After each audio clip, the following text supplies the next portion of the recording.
بسم اللہ الرحمن الرحیم۔ قرآن کریم سورہ بقرہ آیت نمبر 186 میں ارشاد خداوندی ہے، اور جب میرے بندے آپ سے میرے بارے میں سوال کریں تو انہیں معلوم ہونا چاہیے کہ میں قریب ہوں، میں دعا کرنے والے کی دعا کا جواب دیتا ہوں جب وہ مجھے پکارتا ہے۔ اگر ہم ایک پرتاثیر اور مستحکم دعا کرنا چاہتے ہیں تو ہمیں اپنے دل اور روح کو پاک کرنا چاہیے اور اپنے گناہوں سے توبہ کرنی چاہیے۔ امام علی علیہ السلام نے فرمایا، نماز کامیابی کی کنجی اور فلاح کی کنجی ہے۔ بہترین دعا وہ ہے جو پاکیزہ دل سے نکلے۔ آپ کی دعا کے معیار کو بڑھانے کے لیے دینی منابع میں کچھ آداب بیان کیے گئے ہیں، جیسے کہ اللہ تبارک و تعالیٰ کی حمد و ثنا اور اس کو بہترین ناموں سے پکارنا، اور حضرت محمد صلی اللہ علیہ وآلہ وسلم اور ان کی آل پر درود بھیجنا بھی اس امید کے ساتھ اور عاجزی کے ساتھ دعا کرنا، وضو کر کے قبلے کی طرف منہ کر کے دعا سے پہلے نماز پڑھنا اور دوسروں کے لیے پہلے دعا کرنا ہے۔ یہ سب امور دعا کے معیار کو بڑھانے کے لیے اور دعا کی قبولیت میں اضافے کے لیے اہم ہیں۔ کوئی شخص کسی بھی وقت کسی بھی جگہ ایسی دعا کر سکتا ہے جو اس کے مطابق ہو، تاہم بعض دعاؤں کو خاص اوقات اور مقامات پر پڑھنے کی تاکید کی گئی ہے۔ مثال کے طور پر جب اذان پڑھی جا رہی ہو، جب قرآن پاک کی تلاوت ہو رہی ہو، جب بارش ہو رہی ہو، اور طلوع آفتاب سے پہلے فجر کے وقت دعاؤں کی تاکید کی گئی ہے۔ شب قدر، 15 شعبان، 27 رجب، عید، جمعہ، ہر واجب نماز کے بعد اور جن مقامات پر تاکید کی گئی ہے وہ یہ ہیں: مسجد الحرام، میدان عرفات، مسجد کوفہ، مسجد سہلہ، اہل بیت علیہم السلام کے روضہ مقدسہ پر۔ امام صادق علیہ الصلوۃ والسلام نے فرمایا، جب تم رحم دلی محسوس کرو تو اس موقع سے فائدہ اٹھا کر دعا کرو، کیونکہ رحم دل سچے دل سے دعا مانگتا ہے۔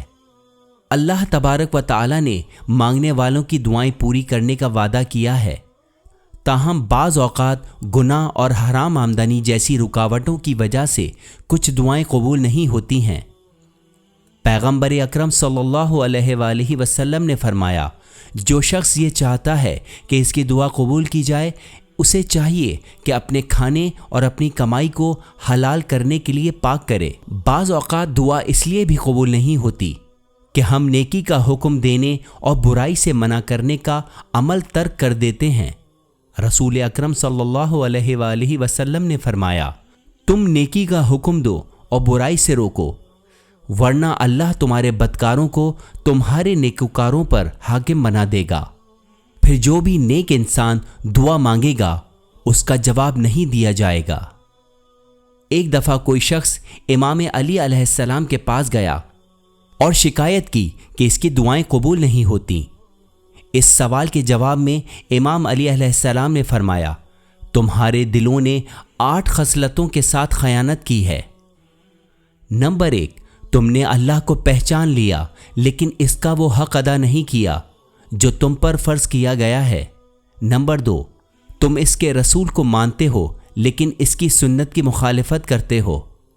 نمبر 3، بے شک تم نے اس کی نازل کردہ کتاب قرآن کی تلاوت کی لیکن اس پر عمل نہیں کیا۔ نمبر 4، تم کہتے ہو کہ تم جہنم کی آگ سے ڈرتے ہو جبکہ تم ہمیشہ اپنے گناہوں کا ارتکاب کرتے ہو اور اس کے قریب پہنچتے ہو۔ نمبر 5، تم کہتے ہو کہ تم جنت کے شوقین اور اس میں دلچسپی رکھتے ہو لیکن تم ہمیشہ کچھ ایسا کام کرتے ہو کہ جو خود اس کو جنت سے دور کر دیتا ہے۔ نمبر 6، تم اللہ کی نعمت کھاتے ہو لیکن اس کا شکر ادا نہیں کرتے۔ نمبر 7، تم زبانی دعویٰ کرتے ہو کہ تم شیطان کے دشمن ہو لیکن تم اس کی مخالفت نہیں کرتے ہو۔ تم لوگوں کے عیب اپنی آنکھوں کے سامنے دیکھتے ہو لیکن اپنے عیب کو نظر انداز کرتے ہو۔ پھر تمہاری دعا کے قبول ہونے کی امید کیسے ہو جبکہ تم نے خود ہی اس کے دروازے بند کر رکھے ہیں؟ اس روایت سے معلوم ہوتا ہے کہ دعائیں مشروط ہیں اور شرطیں وہی کہ تم ان عہدوں کو پورا کرو۔ بعض روایات کے مطابق بعض لوگوں کی دعائیں رد نہیں کی جاتیں۔ پیغمبر اکرم صلی اللہ علیہ وآلہ وسلم اور اہل بیت علیہم السلام کی دعائیں، والدین کی دعائیں، اپنے بچوں کے لیے، اس شخص کی دعا جس پر ظالم کے خلاف ہونے کی وجہ سے ظلم کیا گیا ہو، عمرہ کرنے والے کی دعا، روزہ دار کی دعا، بیمار اور اس کی عیادت کرنے والے کی دعا، اللہ کی عبادت کے لیے رات کو جاگنے والے کی دعا وغیرہ۔ دوسروں کے لیے، خاص طور پر اپنے والدین اور بچوں، مومنوں اور ضرورت مندوں کے لیے دعا کرنے پر اس قدر تاکید کی گئی ہے کہ کہا گیا ہے کہ یہ دعا زیادہ قبول ہوگی۔ وقت اور جگہ کے علاوہ ہمیں چند گھنٹوں، دنوں، مہینوں، مخصوص حالتوں اور حالات میں بھی دعاؤں کی تاکید کی گئی ہے۔ کچھ مستحب دعائیں ہیں: دعائے کمیل، دعائے عہد، دعائے مکارم اخلاق، دعائے منجی وغیرہ وغیرہ۔ رسول اکرم صلی اللہ علیہ وآلہ وسلم نے کسی شخص سے فرمایا، کیا میں تمہیں ایسے ہتھیار کی طرف نہ لے جاؤں جو تمہیں تمہارے دشمنوں سے بچا لے اور تمہارے رزق میں اضافہ کرے؟ اس شخص نے مثبت میں جواب دیا۔ آپ صلی اللہ علیہ وآلہ وسلم نے پھر فرمایا، اپنے رب کو رات اور دن میں پکارو، کیونکہ دعا مومن کا ہتھیار ہے۔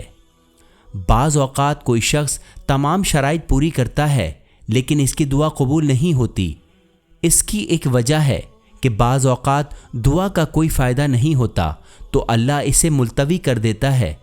قرآن کریم کہتا ہے، ہو سکتا ہے کہ تم کسی چیز کو ناپسند کرو اور وہ تمہارے لیے بہتر ہو، اور ہو سکتا ہے کہ تم کسی چیز کو پسند کرو اور وہ تمہارے لیے بری ہو، اور اللہ جانتا ہے اور تم نہیں جانتے۔ سورہ بقرہ آیت نمبر 216۔ بعض اوقات خداوند متعال کی طرف سے کسی دعا کا فوراً جواب دیا جاتا ہے۔